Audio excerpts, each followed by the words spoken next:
Good morning, everyone. It's 8 o'clock, so we are going to get started. Thank you for tuning in to another Real-Time Solution webinar. These webinar series are brought to you in partnership between the Apple Valley, the Burnsville, the Hastings, the River Heights, and the Lakeville Chamber of Commerce. We want to thank our sponsor for the October webinar series, Comcast. And today we will be listening to part one of a two-part series on diversity, equity, and inclusion, with a focus on defining an inclusive culture. So our speakers this morning are Lynn Nath and Ben Millard, who you can see with us today. They are part of a group called Unconditional Living, and this group provides diversity and inclusion training to organizations and businesses of all sizes. So we will have Lynn and Ben do the presentation, and at the very end, we will leave some time for questions. If you have questions throughout their presentation, please use the chat function at the bottom of your screen, and we will get to as many as we can at the end of the webinar. So with that, I'm going to hand it over to our speakers, Ben and Lynn. Thank you for being with us today. Thank you very much, Christy. Thank you for having us. And hello out to Internet World here on this not exactly sunny Wednesday morning, but we'll make do anyway. Like Christy said, I'm Ben. This is my teaching partner, Lynn. In the interests of full transparency, you should know Lynn is also my mom. Good morning. But before you think this is a mom and pop operation, the way I like to tell the story is I reached out to her to partner. So just so we're clear. She tells the story differently, but I'll try not to let her tell it. Well, Ben and I have very similar values in life, and we have the same passion to pour into others so that they can make the best of themselves. Right on. And that's really what we're doing at Unconditional Living, is trying to help everybody be the highest version of themselves. And like many of you, with all that's going on in the media, we also found this all of a sudden pressing need to have a lot more conversations about diversity than ever have been had before. So today we want to bring you just one piece of a conversation that we facilitate all the time called Another Seat at the Table. And the thing that we want you to know before we get into it is this isn't a diversity training in the way that I've heard feedback and stories about a lot of diversity trainings. My wife, Megan, works for a large healthcare insurance company. And before that, she worked as a therapist in a large nonprofit serving people in the community. And the stories she would tell me of the diversity trainings that she went to came in one of two flavors. The first flavor, which is the best one, is, man, they were right on. They spoke to our issues. They gave us a chance to talk about things. And they really let us make it personal and wrestle with the concepts and really come to a new understanding. That's what we hope we're going to do. The other story is this person came in and told us all white people are racist and our company is doing diversity wrong, and just pretty much made us feel like a pile of dung by the time we were done. And we didn't really like that at all. Hopefully that's not what we're going to do. And it's not that there aren't real issues, but the problem comes into when you come to your company and you come to your employees and you start telling people how wrong they are, they start to believe it. And if you start to have a group of employees who believe they're wrong, well, why would they try to do anything right? So this program is really focused on bringing us an open conversation in a webinar format that's a little bit tricky. So what I'd like to invite you to do is jot down your questions as you have them. Christy will collect them all. We'll go through them at the end. But really, as the points come up and as the thought is fresh in your head, go ahead and jot down your questions or even your comments or what you're thinking as we go through. And we really want to have as much of a conversation as a webinar format allows us to have. Yeah. So having said that, let's jump into today's topic. We're talking about stereotypes and bias. So we would be remiss if we didn't start with some sort of basic definition of what is a stereotype. You may already know this. I'm going to assume that you know nothing because I don't know you at the other end of our Zoom connection. But so you may already know this, and it may just help as a refresher, and it'll help frame how we're going to talk about it. So a stereotype, very simply, is an idea or a belief that somebody has about a specific demographic based on their outward appearance. It may be untrue, or it may be partially true, but it's really outward appearance demographics. And I think the best way to illustrate that is we have a little video we brought with. So let's all take a minute and watch this video. And if you've watched a Zoom video before, you might notice the movements are a little choppy, but that's okay. In this particular instance, we're not watching an action film. So I think we can get away with it.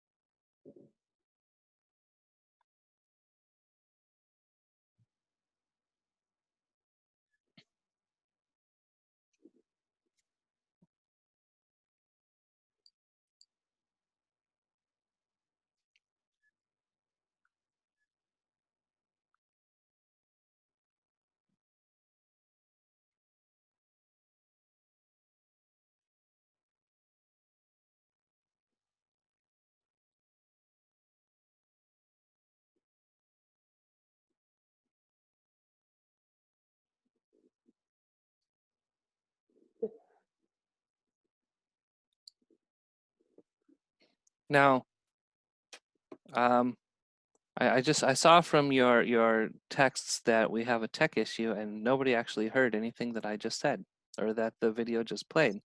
Yeah. So we've got the time, and this is an important video, so we're just going to go back and I'm going to click the right button and we'll watch it again.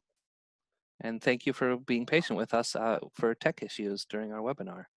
Janet and Bill were working on a sales presentation for their team.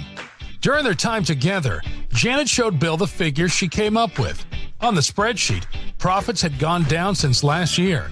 By accident, she said, "Look, Bill, this is great. Profits have gone up." Bill looked at the sheet and replied, "Actually, Janet, profits have gone down. This isn't good." Then he said, "When John was here, he always got the numbers right. Men seem to always be better with math." Janet was offended by his comment, and she said, "Bill, what you just said was very sexist. I made a common error that anyone could have made. I accidentally inverted the numbers." Bill quickly realized that what he said was wrong and apologized to Janet. Janet accepted his apology, and they finished the presentation for the next day. Now, if you're anything like me, you may have watched this video and had a number of immediate and interesting reactions. The first one that came to my mind is, wow, Bill was really off point to bring that up in that way.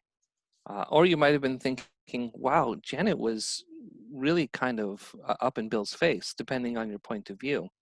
And so let's just talk about that a little bit.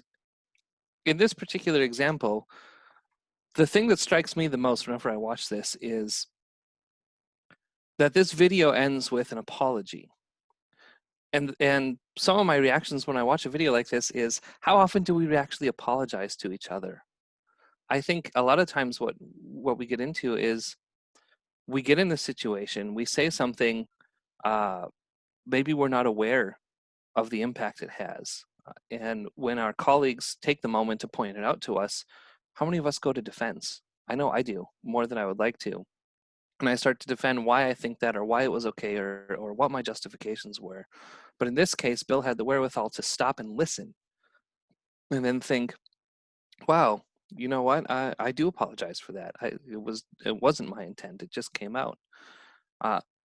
And Janet had some really good assertiveness going on, something that I actually like to call functional assertiveness, where not only did she state what she felt and did she state and call out the issue on the table, Bill, what you said was sexist, but she did it in such a way where it did not come with an attack against Bill's character, and then ended with really seeking resolution, which I think is really important when we're talking about stereotype and bias, is can we all stay solutions focused and seek resolution? And Lynn, do you have anything to add? Yeah, another point, I think this video also depicted that the golden rule, treat others as you would want to be treated, because my experience of the video is that they both came and they wanted to have a positive relationship with each other. Therefore, they stepped into that paradigm of thought. Right, absolutely. And I think it's really interesting that Janet really exemplifies that in this video. right? Where she didn't go after Bill. She just stood up and asked to be treated, and really taught Bill how to treat her, and Right. treated Bill the way that she would want to be treated if she were the one making a gaffe like that. To just be told, hey, that was wrong, that was out of line, however you want to summarize that, and here's what I'd like to see happen. That was a really good example of how the golden rule can come into effect. So let's talk a little bit about one of my favorite topics as a younger guy, which is the topic of ageism. Ageism is very simply just prejudice or discrimination on the grounds of a person's age. And I'm going to tell you a fun story from our mentor, Josh Rich, who is at the heart of this whole program and really helped put it together. Josh is a world-class corporate trainer. He helped put this Another Seat at the Table program together, and then trained all of us on how to really deliver it well. And this is his story. I don't usually tell other people's stories, but this one happens to be a pretty good one, and he gave us permission to tell it. Josh went to a spin class with a friend of his, and it was an advanced spin class. And he walked in the first day, and he noticed that the instructor was a woman with gray hair who was smaller. And he thought to himself, well, look at this little old lady up at the front of the class. Man, I'm an athlete. I was a varsity ball player. I'm in good shape. I've been working out. If she could do that, this is going to be no sweat. So he gets on the bike. It's a 40-minute spin class, and they go into their spinning. And about 5 minutes in, he's really struggling. Right? He's gasping for air, and he's trying to hold on, and he doesn't want to show that he's having trouble, even though it's an advanced spin class and it's his first day there. And the instructor notices, and she eventually walks over to him with concern on her face, and she leans in right with the microphone strapped on her head, and she says, "Are you okay? Do you want me to turn the tension down on the bike?" And he says, "Oh yes, please, ma'am. Please turn the tension down." And so she does, and then everyone's looking at him, and throughout the class, she continues to check on him, and the way he tells it, he says it was the longest 40 minutes of his life. And of course, the illustration you probably caught on by now is he walked in and immediately saw this little old lady and thought, "Well, man, she can't be more athletic than I am. Look at me, I've been doing all this stuff," and almost didn't make it 5 minutes through. Yeah. I'm an executive director of a nonprofit company, and I support about 40 staff that serve individuals with disabilities. And we do a lot of hiring.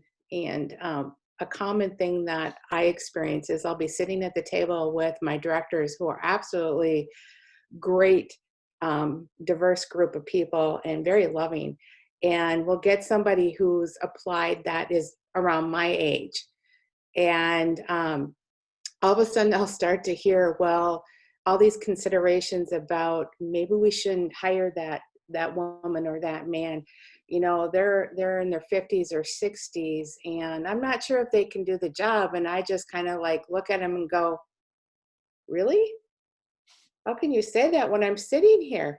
And a common thing is they don't realize that they stereotype, and they look at me and they sometimes will go, but you're different. You're an exception. And I'm like, no, I'm not. And we go on. So the raising awareness is everywhere. It just, you know, if we're not really conscious of it, we haven't thought about it, those kinds of comments just flow out from us from previous experience and previous knowledge or previous background. Right, right. And just, I want to point out on the other side too, when I got into the coaching and training business in my early 30s, I started wearing a beard. And the reason I started, and you can see it, I still have it. The reason I started wearing a beard is because in my early 30s, many people would not take me seriously as a source of expertise in the subject. So it can happen the other way. And I know there's, when you come out of college in your mid 20s, when you set aside the lack of experience, which is a legitimate issue, sometimes people don't take people in their mid 20s seriously just because they look like they're 15. Yeah. And so it can happen on either ends and in the middle too. And we could go into a whole subtopic here if we had more time.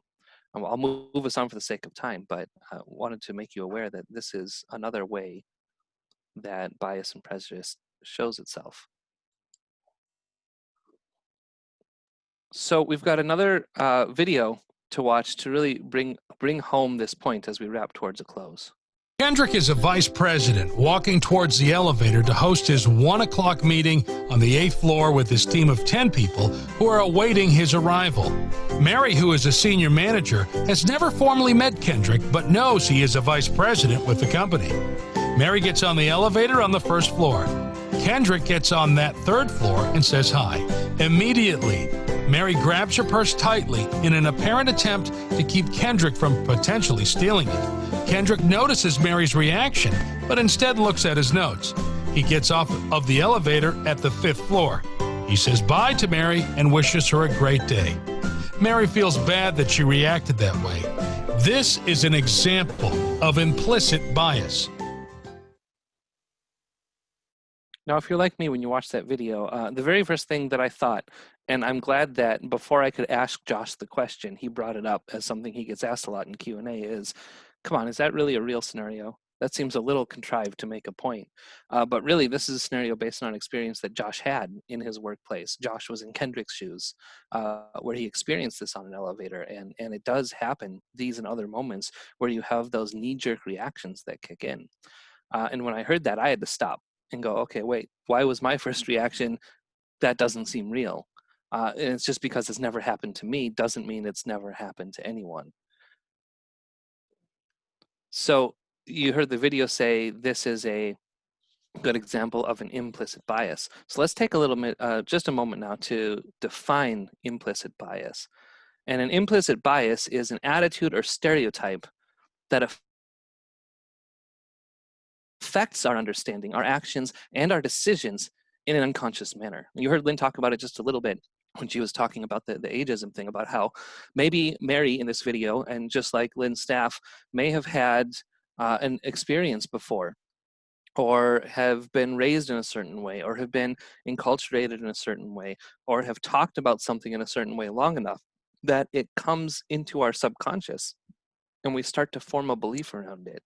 And when we start to form a belief around that thing, it becomes that implicit bias, which dovetails with stereotypes. Remember, stereotypes is having a thought or forming an opinion about something based on its external appearance that may be untrue or partially true.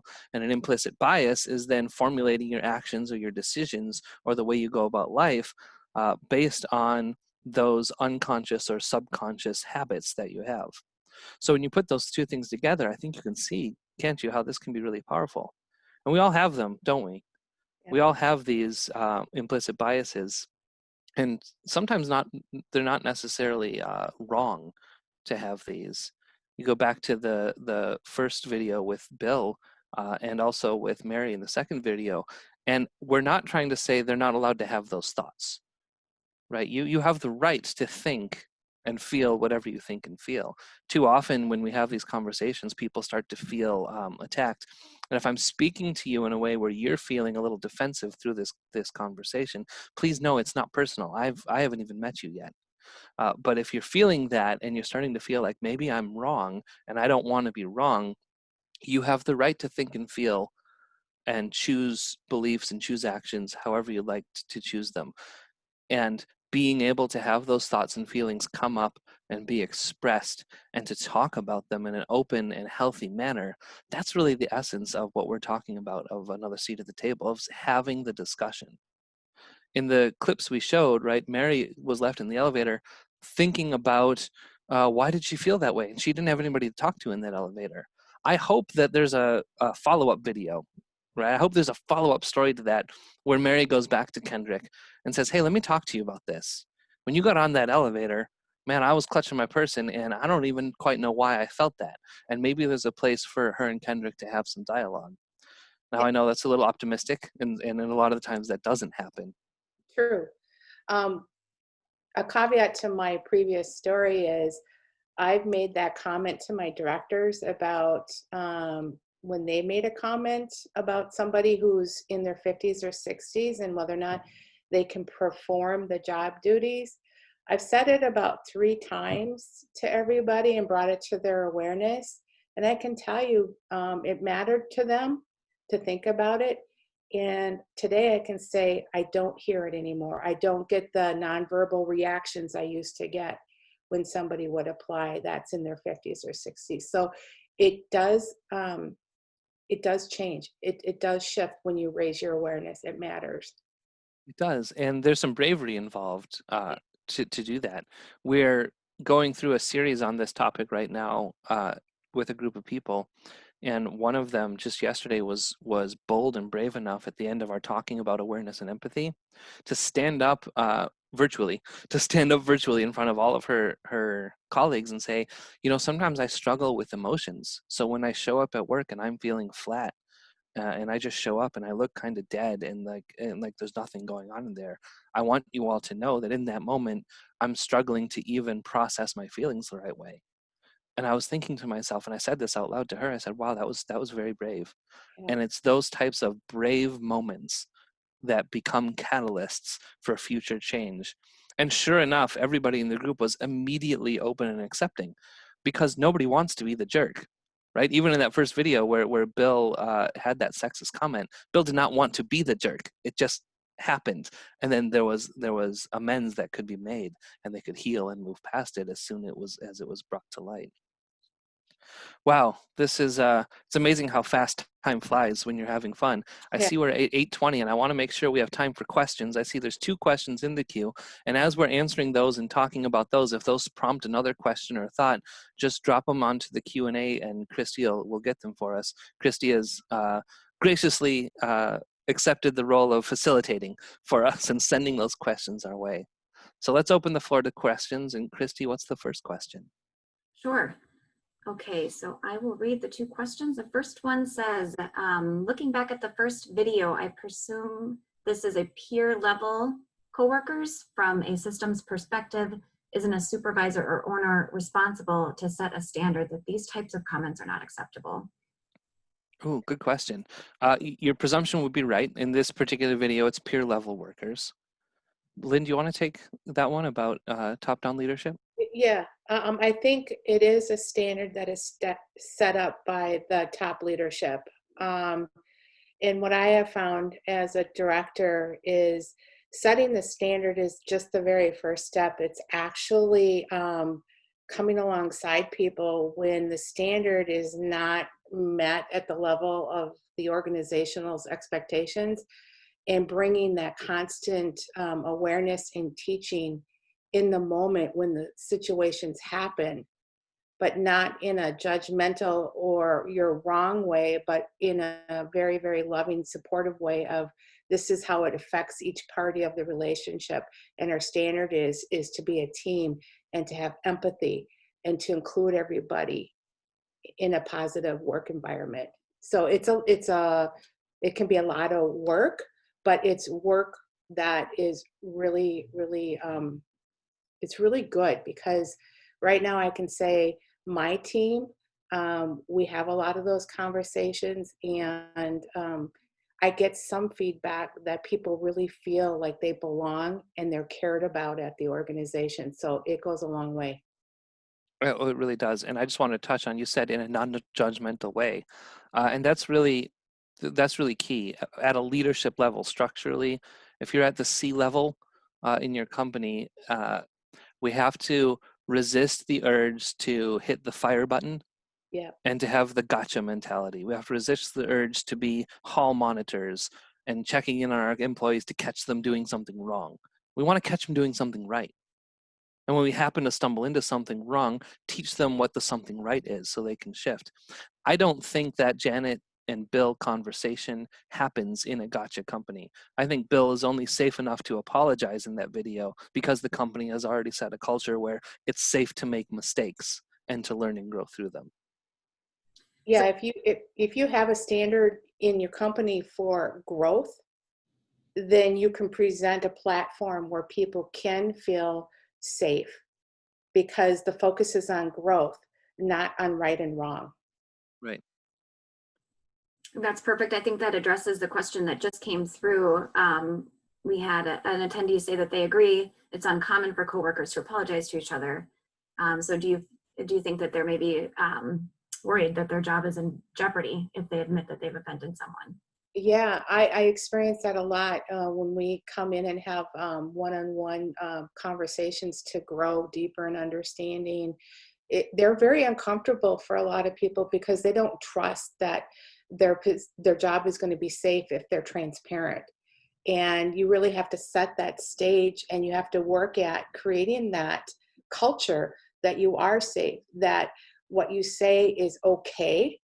And we're here to just go into a deeper level of awareness around that. And then ask yourself, is that what you want to continue to believe or think? Right, absolutely. And that is really a leadership issue. But please don't confuse when we're talking about leadership that means only the people with director in front of their name. Leadership can happen top down, bottom up, inside out, outside in. What it takes is a pioneer or two and some champions of the cause to stand up and say, we want a safe space. We want a place at work where we're not looking over our shoulder to see if we've violated the policy manual. Policies are there obviously to enforce standards, but when we play only to the policy manual, we play to fear and keep your head down and don't get caught.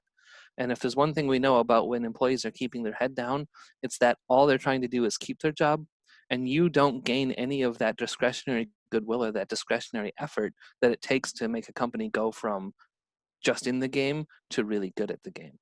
Yeah. Perfect. Okay. I'm going to read this question. We may need the person to give us a little more information, but the question is there sometimes a reverse bias where a minority feels all in the majority demographic are naturally biased? Oh, sure. I understand that question. To paraphrase for the audience, the question is essentially, if you are in a minority situation or in any sort of maybe protected class or class of people who is traditionally disadvantaged or traditionally maybe on the receiving end of a lot of bias, can it happen in reverse where you, from that point of view, such as an older woman like my teaching partner here, can you have a reverse bias, right, against the younger guys in the company and think that maybe they're all ageist? I'm just contextualizing that for something we can speak to. Obviously, you can apply this to any group. I'm just bringing it into where we can speak about personally. And the short answer is yes, and the longer answer is when we're talking about prejudice and implicit bias, I would encourage you to drop the word reverse. An implicit bias is implicit to you, and it's a bias about others. And regardless of where your come from is, that plays out the way it plays. Did that answer the question specifically enough? If the original question poster feels like we didn't quite get to it, just put in another comment and we'll follow up. Okay, I think we have one last question in regards to the first video. Looks like that spurred a lot of questions. So let's see. I heard a comment in the first video, female gave incorrect numbers to male. He made a remark that men were better at numbers. I believe this is how it was described or defined to us. It wasn't my opinion, I just blurted it out. If it's blurted out, isn't that still an opinion?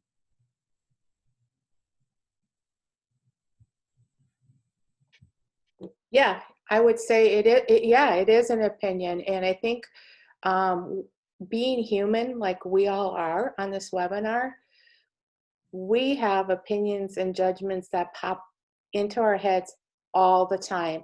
The thing is, a lot of times we're not aware of them. They come from our unconscious set. And then, yes, if it's still in our unconscious and an event triggers it to come up, it could come out of your mouth. So that's where the awareness of this program helps us go, okay, so let me check that out. Do I really want to believe that way? It just came out, but I can take it back because it's not really who I want to be. But yet I haven't just gone deep and asked myself in a way of changing what I know is right and what I want to be to actually expressing it in my relationship. So it's a journey of growth. And that's where the apology came out, I believe, in this video, is that he recognized it and he did something to start shifting for a positive change. Absolutely. And when you hear Lynn talking about a journey of growth, this conversation itself can just be an icebreaker for a company. And that's where you really need a cultural commitment to keep coming back to this. And so when people do have a blurt out, right, well, that just tumbled out. Well, there's a reason it tumbled out. Yeah. And the awareness is the first step to change. It's not the only step. But until we're even aware that we hold those beliefs, how can we possibly examine them? Once we know we hold a belief or a bias or a stereotype, then we can at least ask, do I like that? Do I want to keep that as part of me, or do I want it to shift? Yeah. And that's where often we find ourselves invited, after we do a conversation like this with a company, we find ourselves invited to have another series or to engage their leadership with coaching, because people get that the best webinar, the best seminar in the world can't solve the problem. It can just start to talk about it. Yeah. Which hopefully, I'm going into a wrap up now because I know we're right at 8:30, but hopefully we were able to do that for you today, is start the conversation. I would hope that all of you go back to the people you know in your network connections, maybe in your company, and bring up some of these issues and be courageous enough to grapple with them. You don't have to find all the answers. Sometimes it's just struggling with the question is where the growth can occur. Absolutely. So That's great, and that's I appreciate you sparking that wrap up, because that's exactly what I was going to say. I was going to ask, this must be the very, very, very tip of an very tip. We Very live tip. underneath the ocean. It's much larger, and I think that we can all agree that diversity, equity, and inclusion training is an ongoing journey that all of us have the responsibility to partake in and to continue to work on. And we really appreciate both of you taking the time to try and fit unconscious bias into a 20-minute segment, which is very challenging to do, and I think you did a great job. I want to thank everyone for joining us today, and we will have Lynn and Ben back for a second presentation that's going to focus on attracting and retaining a diverse workforce. So we will have them back next Wednesday at the exact same time at 8 a.m. Today's webinar will be recorded and placed on the Chamber Partners website, so you can view it at any time. And we want to say a special thank you to Comcast, and a special thank you to Ben and Lynn with Unconditional Living for being with us this morning. Thanks, everybody. It was our Very pleasure. welcome. Thank you, Christy. Thank you, Internet World. Thank you, and we will see you next week. Okay. Bye-bye. Bye-bye.